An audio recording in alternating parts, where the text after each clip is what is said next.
Assalamualaikum warahmatullahi wabarakatuh. Perkenalkan, nama saya Gemas Hendrinda Adam, NRP 0819040049 dari kelas D4TP3B. Nah, pada kesempatan kali ini saya akan mempresentasikan pembahasan yang dibuat untuk memenuhi UTS mata kuliah pompa dan kompresor praktik.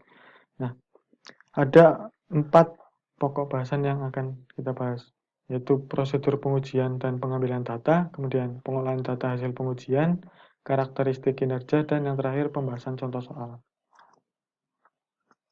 Nah, ini langsung ke prosedur pengujian dan pengambilan data. Ini meliputi pompa sentrifugal, mixed flow, kompresor sentrifugal, dan rangkaian pompa seri dan paralel.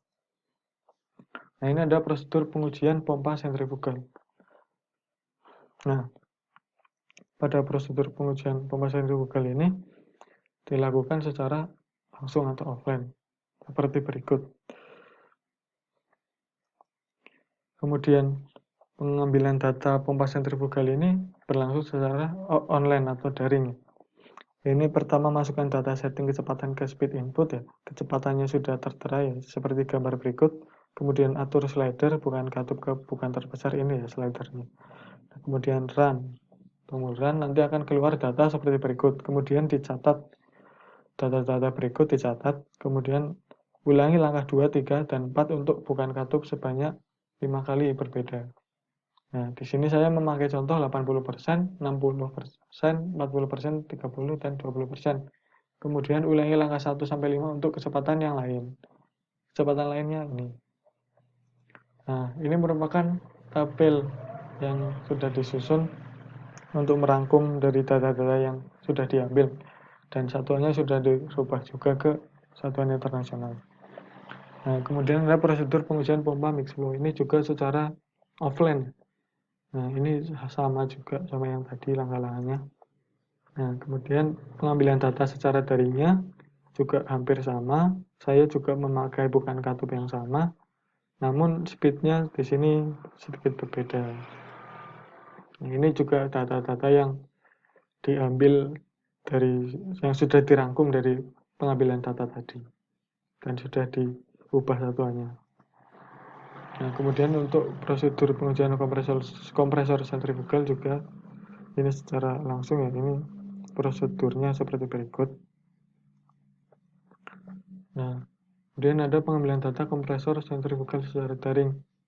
Ini juga langkah-langkahnya hampir sama, tapi di sini saya memakai bukan katup yang berbeda ya, dari tadi.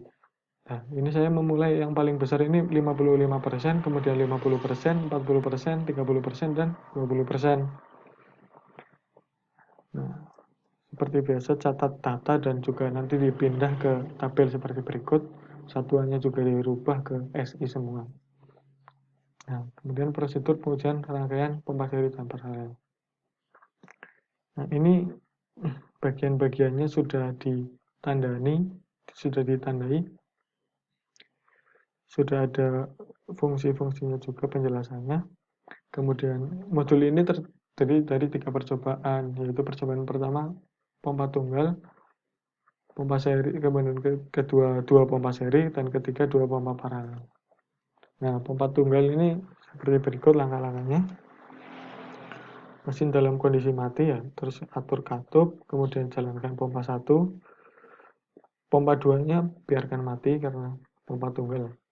Kemudian catat variabelnya, kemudian variasikan bukan katup, kemudian variasi bukan katup, catat variabel-variabel terukur, kemudian kembalikan V5 ke bukan penuh. Nah, untuk setiap variasi kecepatan ulangi langkah 4 sampai 7. Nah, ini juga hampir sama, tapi ini 2 pompanya nyala semua. Konfigurasinya seri. Kemudian ini juga pompanya nyala semua, dua-duanya. Konfigurasi paralel. Nah, pengambilan data rangkaian pompa seri dan paralel secara daring. Langkah kerjanya seperti berikut, hampir sama juga.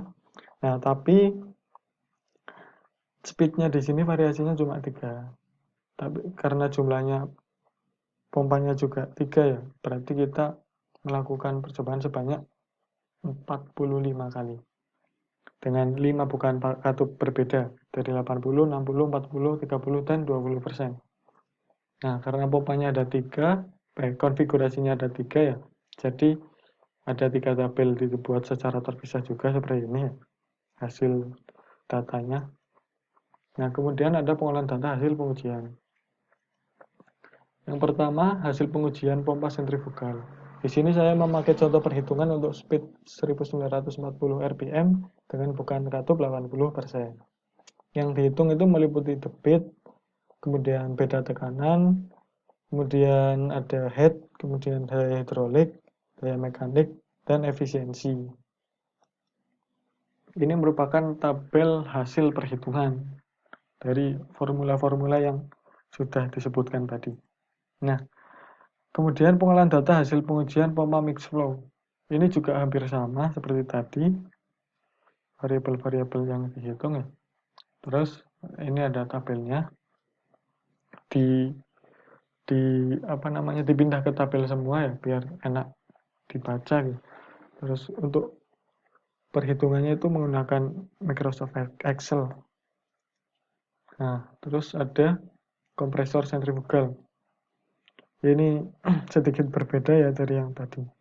Ini ada hitung kecepatan aliran, terus kemudian ada KV juga di sini 0,288 itu loss coefficient di Venturi. Kemudian hitung laju aliran massa aliran fluida untuk setiap titik data, dan rasio tekanan, terus hitung temperatur isentropik keluar, hitung head isentropik, dan selanjutnya ini. Nah, ini merupakan tabelnya, tabel dari hasil perhitungan dari formula-formula tersebut ya. Sudah disusun seperti berikut. Ini juga menggunakan Microsoft Excel untuk menghitung. Nah, kemudian pengolahan data hasil pengujian rangkaian pompa seri dan paralel. Ini seperti yang tadi juga ya. Sudah menghitung beda tekanan, kemudian head, daya hidrolik, daya mekanik, dan efisiensi.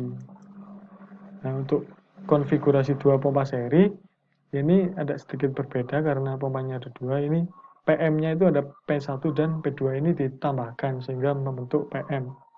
Nah, kemudian yang konfigurasi dua pompa paralel, ini juga sama, ada P1 dan P2. Kemudian di sini juga P keluarnya ini ada P rata-rata ya. Jadi P1 plus P2 per 2. Jadi seperti berikut. Nah, ini karena ada 3 pompa juga hasil perhitungan di tabelnya juga terdapat 3 tabel. Ada pompa tunggal, 2 pompa seri, dan 2 pompa paralel. Nah, kemudian ada karakteristik kinerja.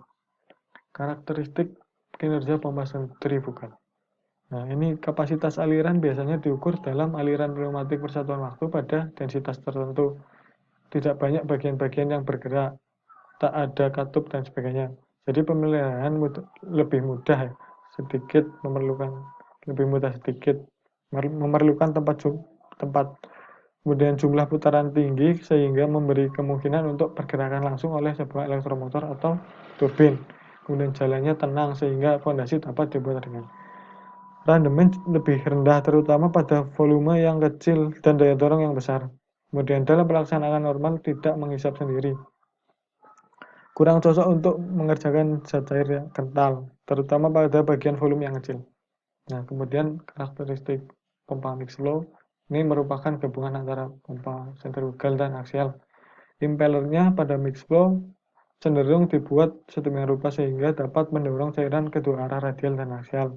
Rotor pada mix flow biasanya dipasang pada tabung yang mirip pada pompa aksial atau dipasang pada casing mirip dengan pompa sentrifugal.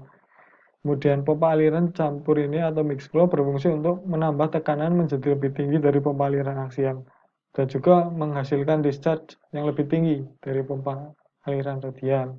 Pompa aliran campur dirancang atau mix flow ini dirancang untuk menghasilkan aliran tinggi dan head sedang. Kemudian ada kompresor sentrifugal.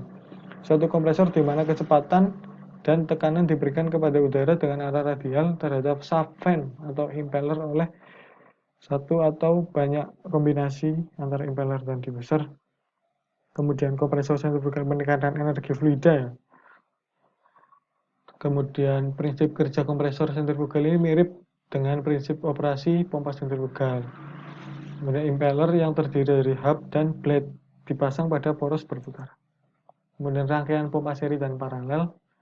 Pompa dapat dipasang dari seri maupun paralel pada pompa yang serupa karakteristiknya dan dipasang seri, tinggi tekanan naik 2 kali lipat tetapi debit pompa tetap. Nah, pada pompa paralel tinggi tekanan tetap namun debit pompa menjadi 2 kali lipat. Kemudian ada pembahasan soal ya. Pembahasan soal ini yang dicari merupakan kecepatan spesifik, kapasitas spesifik, head spesifik, dan nanti ada plot dari variabel tersebut. Nah, ini menentukan kecepatan spesifik, kapasitas spesifik, dan head spesifik dari kedua pompa. Nah, diketahui seperti berikut, kita memakai contoh speed 1940, bukan katup 80%, pompa sentrifugalnya. Kemudian pada pompa mixed flow, speednya 692 dan bukan katup 80%. Nah, diketahui data seperti berikut. Sudah dikonversi juga ke SI, kemudian menghitung kecepatan spesifik ini N akar Q per sebenarnya GH pangkat 3/4, namun pada prakteknya G sering dihilangkan, jadi tinggal H pangkat 3/4. Kemudian menghitung kapasitas spesifik, menghitung H spesifik, sama ini pada mixed flow juga seperti ini. Nah, kemudian ini ada plot head spesifik versus kapasitas spesifik pada pompa sentrifugal dan pompa mixed flow. Nah, yang sebelah kiri ini merupakan plot pada pompa sentrifugal. Nah, pada kecepatan ini ya 1940 rpm ini head spesifik mengalami penurunan. Head spesifik mengalami penurunan. Terlihat dari kurvanya ini. Dan penambahan bukan katup dari 20% hingga 80% ya. Yang ini merupakan 20%, kemudian ini 30%, 40%, 60%, dan yang terakhir 80%. Nah, pada kecepatan ini juga kapasitas spesifiknya itu mengalami peningkatan sejalan dengan penambahan bukan katup. Jadi semakin besar bukan katup, kapasitas spesifiknya juga semakin tinggi. Nah, kemudian untuk head spesifik versus kapasitas spesifik pada pompa mixed flow ini juga grafiknya, kurvanya cenderung sama ya. Namun untuk headnya itu pada pompa sentrifugal turunnya tidak terlalu drastis, yang pompa mixed flow ini cenderung lebih drastis. Kemudian kapasitas spesifiknya itu yang sentrifugal cenderung drastis ya turunnya, kemudian yang mixed flow ini tidak terlalu untuk kapasitas naik kapasitas spesifiknya. Ini tidak terlalu, sedangkan yang sentrifugal lumayan drastis. Nah, ini merupakan plot kecepatan spesifik versus kapasitas spesifik pada kedua pompa. Yang kiri ini pompa sentrifugal.